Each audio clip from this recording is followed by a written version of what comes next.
السلام علیکم ورحمۃ اللہ وبرکاتہ دوستو۔ الحمدللہ رب العالمین، الصلاۃ والسلام علی سید المرسلین۔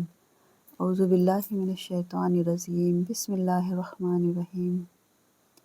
عورت اسلام سے پہلے عورتوں کا حال بہت خراب تھا۔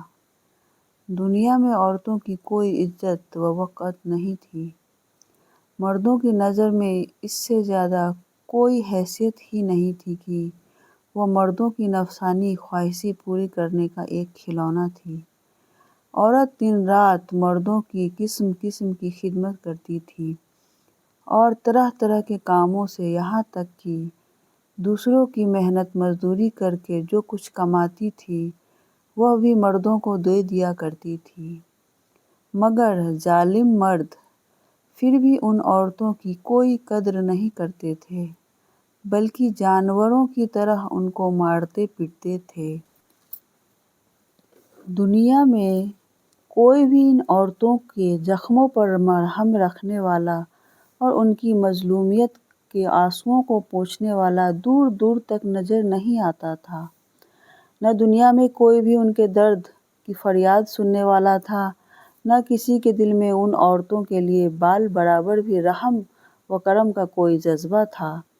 عورتوں کے اس حال زار پر انسانیت رنج و غم سے بے چین اور بے قرار تھی، مگر اس کے لیے اس کے سوا کوئی چارہ کار نہیں تھا کہ وہ رحمت خداوندی کا انتظار کرے کہ ارحم الراحمین غیب سے کوئی ایسا سامان پیدا فرما دے کہ اچانک ساری دنیا میں سے ایک انوکھا انقلاب نمودار ہو جائے۔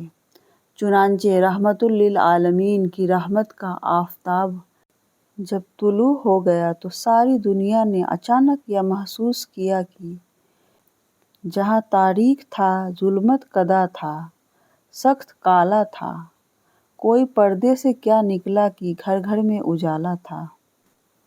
جب ہمارے رسول رحمت حضرت محمد مصطفیٰ صلی اللہ علیہ وسلم خدا کی طرف سے دین اسلام لے کر تشریف لائے تو دنیا کی ستائی ہوئی عورتوں کی قسمت کا ستارہ چمک اٹھا اور اسلام کی بدولت ظالم مردوں کے ظلم و ستم سے کچلی اور روندی ہوئی عورتوں کا درجہ اس قدر بلند و بالا ہو گیا کہ عبادت و معاملات بلکہ زندگی اور موت کے ہر مرحلہ اور ہر موڑ پر عورتیں مردوں کے دوش بدوش کھڑی ہو گئیں اور مردوں کی برابری کے درجے پر پہنچ گئیں۔ مردوں کی طرح عورتوں کے حقوق بھی مقرر ہو گئے اور ان کے حقوق کی حفاظت کے لیے خداوندی قانون آسمان سے نازل ہو گئے اور ان کے حقوق دلانے کے لیے اسلامی قانون کی ماتحت میں عدالتیں قائم ہو گئیں۔ عورتوں کو مالکانہ حق حاصل ہو گئے، چنانچہ عورتیں اپنے مہر کی رقموں، اپنی تجارتوں، اپنی جائیدادوں کی مالک بن گئیں اور اپنے ماں باپ، بھائی بہن، اولاد اور شوہروں کی میراثوں کی وارث قرار دی گئیں۔ غرض وہ عورتیں جو مردوں کی جوتیوں سے زیادہ ذلیل اور خوار اور انتہائی مجبور و لاچار تھیں، وہ مردوں کے دلوں کا سکون اور ان کے گھروں کی مالکہ بن گئیں۔ چنانچہ قرآن مجید نے صاف لفظوں میں اعلان فرما دیا کہ اللہ نے تمہارے لیے تمہارے جنس سے بیویاں پیدا کر دیں تاکہ تمہیں ان سے تسکین حاصل ہو اور ان سے تمہارے درمیان محبت و شفقت پیدا کر دی۔ اب کوئی مرد بلا وجہ نہ عورتوں کو مار پیٹ کر سکتا، نہ ان کے گھروں سے نکال سکتا، نہ کوئی ان کے مال اور اسباب یا جائیدادوں کو چھین سکتا ہے، بلکہ ہر مرد مذہبی طور پر عورتوں کے حقوق ادا کرنے پر مجبور ہے۔